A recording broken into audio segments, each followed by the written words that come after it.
Just to give you a background, only about 60% of the Indian airspace is freely available.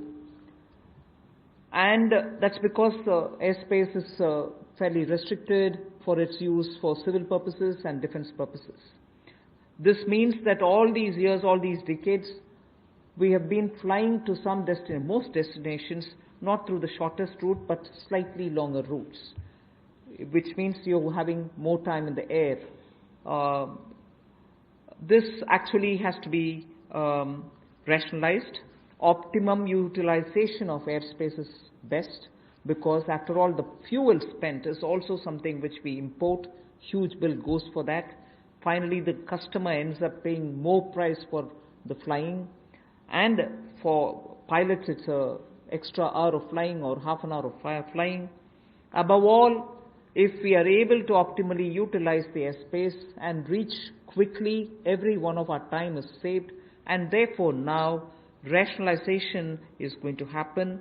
We will be able to get to our destination at the shortest possible time, thus saving travel time, thus saving fuel, thus saving also the pilot's flying time. This is an environment-friendly step, but having very big implication on India's fuel importable and also for civil aviation, which in India has biggest potential in growth. Civil aviation is up for a big leap. So the airspace availability through which the flying time is influenced is going to be better. That is one. The second that I'd like to tell you about is 6 more airports are for auction, and the Airports Authority of India shall do it on public-private basis, PPP basis.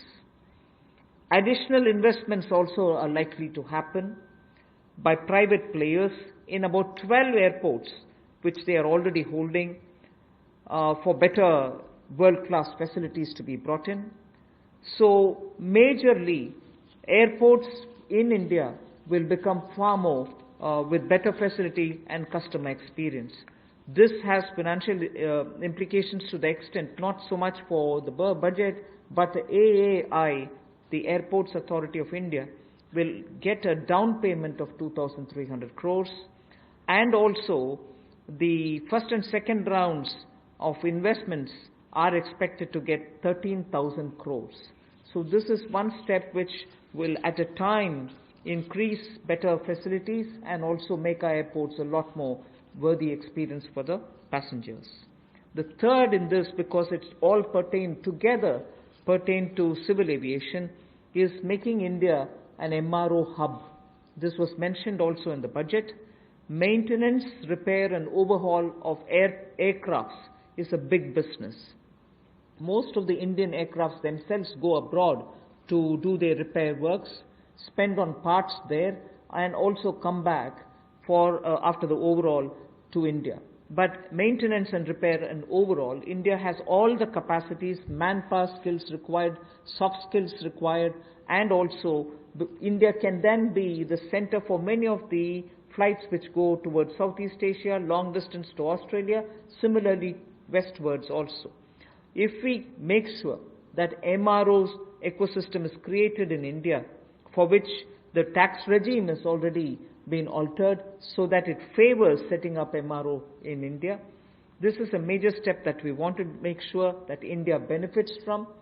And in this, not just civil aircrafts, but also defense aircrafts can also be benefiting from the MRO, which if we make India as a huge hub. Maintenance cost for all airlines will come down, and that again will have a ripple effect on the passengers. The travelers can probably pay less after that.